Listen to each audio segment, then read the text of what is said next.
மனது என்பது நம் வாழ்வின் அடிப்படை. நம்மால் உணரப்படுவது, அனுபவிக்கப்படுவது அனைத்தும் மனத்தின் வாயிலாகவே நிகழ்கிறது. ஆனால் மனம் என்றால் என்ன என்பதற்கான பதில் பலருக்கும் தெளிவாக தெரியாமல் இருக்கலாம். இந்த கேள்விக்கு ஓஷோ அளித்துள்ள விளக்கம் சிந்தனைக்குரியதாகும். மனது என்பது ஒரு தனி, நிரந்தர பொருள் அல்ல. அது எண்ணங்களின் ஒரு தொடர்ச்சியான ஓட்டம். கோடிக்கணக்கான எண்ணங்கள், ஆசைகள், நினைவுகள், பயங்கள், ஆசைகள், வலிகள், எதிர்பார்ப்புகள் இவையெல்லாம் சேர்ந்து மனத்தை உருவாக்குகின்றன.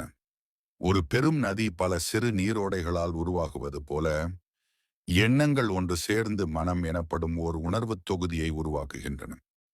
நாம் எண்ணங்களை வைத்திருக்கிறோமா, இல்லையா? பெரும்பாலும் நாம் மனதில் எண்ணங்களை வைத்திருக்கிறோம் என்று நம்புகிறோம். ஆனால் உண்மையில் எண்ணங்கள் நம்மை கட்டுப்படுத்துகின்றன, நம்மை ஆட்டி படைக்கும் சக்தியாக மாறுகின்றன. ஒரு கோபமான எண்ணம், அது நம்மிடம் இடைவிடாமல் தோன்றினால் நம்மை முழுமையாக ஆட்கொண்டு விடும். நாம் அதை கட்டுப்படுத்த முடியாமல் தவிக்கின்றோம். ஒரு பழைய நினைவு நம்மை வேதனைப்படுத்துகிறது. நாம் நினைவு கொண்டு வேதனை அடைகிறோம் என்று நம்புகிறோம். ஆனால் உண்மையில் அந்த நினைவு நம்மிடம் ஆழமாக பதிந்து நம்மை அதில் மூழ்க வைக்கிறது. மன அமைதி என்பது எண்ணங்கள் இல்லாத ஒரு நிலை.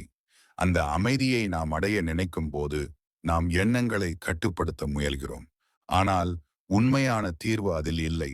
எண்ணங்களை புரிந்து கொண்டு அவற்றை மெதுவாக விட்டுவிடும் பழக்கம்தான் அமைதிக்கு வழிகாட்டும். உங்கள் உள்ளம் ஒரு அலைக்கடலாக இருக்கலாம். ஆனால் ஒவ்வொரு அலைக்கும் காரணம் ஒவ்வொரு எண்ணமே. அந்த எண்ணங்களை நீங்கள் காணும்போது அவை யாருமில்லை என்ற உண்மை தெரியும். அப்போது மனம் அமைதியான நிலைக்கு வந்து சேரும். முடிவுரை: ஓஷோ சொல்வது போல, நாம் எண்ணங்களை உருவாக்கி வைத்துக் கொள்ளுகிறோம் என்று நம்புகிறோம்.